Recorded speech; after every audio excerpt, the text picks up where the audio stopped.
Say something before I move on.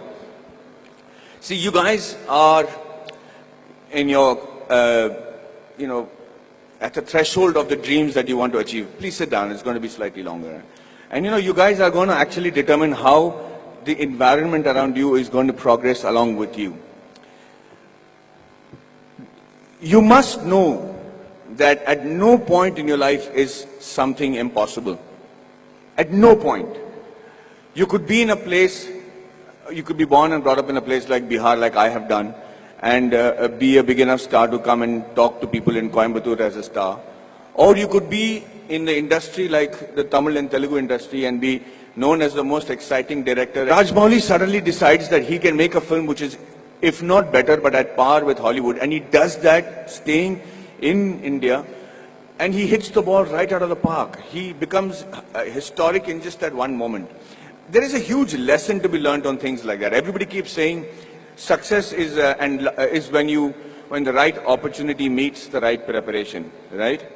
So you can't have the right preparation by being the engineer that you want to be, and you keep looking out for that right opportunity. But what makes the right opportunity and the right preparation come together? When does that synergy happen for you to be prepared for it? Because like they say, if you're prepared but you don't get the opportunity, it's useless. If you have the opportunity, you're not prepared, it's not useless. But they have to meet at a point, right? And that meeting happens because you will it to happen, because you want it so badly to happen. I could be walking down any street, I could be anybody, but why did that one director come and meet me and wanted me to act in that television serial? If you look at every next step in my career, I have never prepared for it. I have never imagined that this could happen. I never imagined that Mani Ratnam will call me. How would Mani Ratnam know about a guy who's doing a television series in Bombay without even seeing one episode of mine? So let's come back to that one point that happens, the synergy that happens between the right opportunity and the right preparation. And that happens when you have what is called situational awareness. So let me tell you a little bit about situational awareness. Situational awareness is when, as in the army, they say you're completely aware of what is happening around you at all times. So, as I was saying, the situational awareness happens when you're completely aware of everything that is going around you at all times. And you should be able to do that.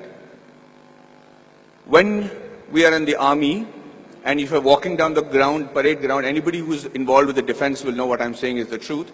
And if there's an officer walking away from the other side of the ground, you have to stop and salute him and say, Ram Ram Sarji, or whatever is the call of the unit. If you don't, they'll give you a brick in your hand and you have to shave with that brick.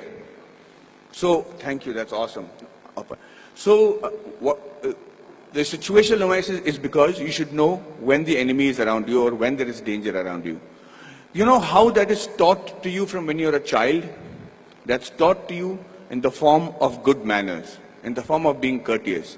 So when you say a good morning, or you're saying a good afternoon, or you're looking around and helping a teacher who's carrying a book and being aware that she needs help, or you're watching around and stepping over a drain and not tripping on yourself, you should know that you're fairly evolved in the art of situational awareness.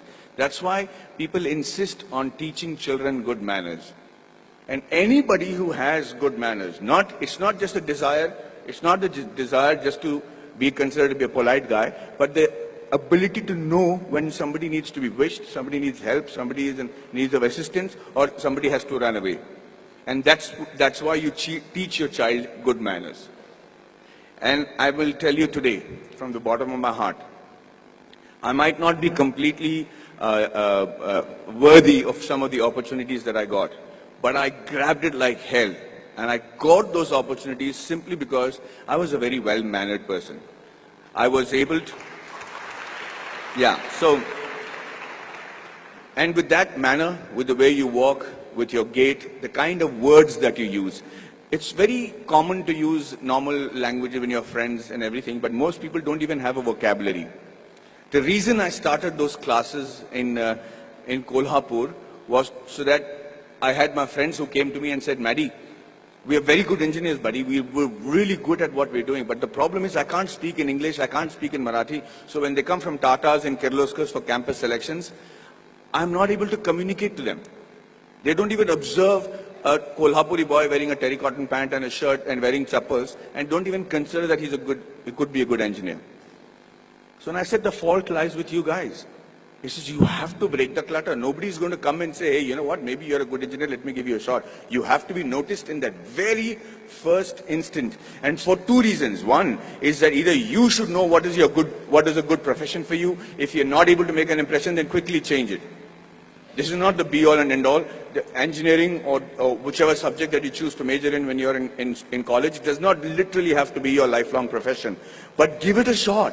At least know if that is a profession that you really want to pursue and excel in, because that's the only way you'll survive, is if you excel in it. If you excel in it to such an extent that you think, sleep, dream, eat, breathe that particular job. And I do that with acting. And I'm telling you, I do not know what else. I would have been a really bad soldier because I think I'm a really good actor. I'm involved completely, 100% of the time. I'm doing research. If I have free time, I'm going to YouTube and finding out what is a different method of acting. I just do that with a passion. If you're not doing that for your profession, know that you're in a secondary profession. Know that you're doing something which the Lord has not made you to achieve glory in. So you have to give it that shot.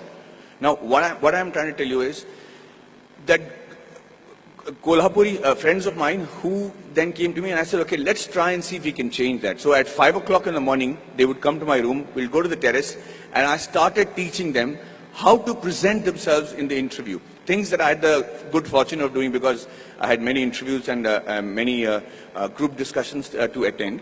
And then I started with basic things on how to shake hands, how to look somebody in the eye and speak. How do you introduce yourself? How do you shake hands with a lady as opposed to a man? How do you speak on a phone? What is dining table etiquettes? What's telephone etiquettes?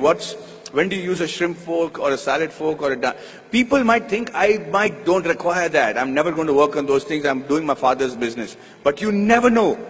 That is the preparation that you make to make that quantum leap in your careers. These are basic things. You have to know that. You have to know how to dress correctly. You have to know if you have body odor. You have to know whether you're spitting on people's face and how to stop it when you're speaking. If you don't do these things, ladies and gentlemen, you will be in an average life, doing an average job and living an average life. Having said that, I'm not saying that is wrong. That could be your calling. My father is very happy living that sort of a life because they don't live in extremes. But if you have a passion and if you have a desire to be exceptional, if you have a desire to be seen apart from the crowd, then this is the bare minimum thing you should do. So when these guys went for the interview the next time in Kolhapur, I made it a point to call the Tatas and say, hey, you know what is wrong? Because I am from Jamshedpur, from the Tata Steel town. I knew the officers, I knew the senior gentlemen. I said, sir, you know, these friends of mine are extraordinary engineers. The mere reason why you're not taking them is because they don't know how to present themselves in English. How long is it going to take for you to send somebody who knows Marathi in your panel so that they can actually judge and see if these guys are good enough for Tata Steel? Do you need good people who speak in English or do you need somebody who are good engineers? And he agreed. He actually sent people from Maharashtra, and for the first time in the history of Kolhapur, we had 5 guys getting into Tata Steel and Kirloskars. And I just wanted to say that I'm not taking credit for it. I just felt bad because it is just a small 3-day push that they required to achieve that. So when they were interviewed, they said 4 years of learning engineering one side, and those 3 days with Maddie, we became engineers and successful today because of those 3 days. And what I am teaching you is nothing extraordinary. It is simple stuff. It's the norms. It's the way of the world. So yes, we are all radicals here. I mean, you guys are very awesome students. You're sitting there quietly listening to me. We used to make a ruckus if somebody came to give a speech. But the idea is that you have to connect to the audiences that you're speaking to. Public speaking and group discussion skills can be taught in 15 minutes. I used to challenge my students that I should say, I will hold each and every one of your attention for 15 minutes because I will say such relevant stuff that you will be forced to pay attention to me. And that's how you make an impression. That's how you break the clutter. That's how you get seen in this world, and that's how you can achieve glory for yourself and this wonderful nation.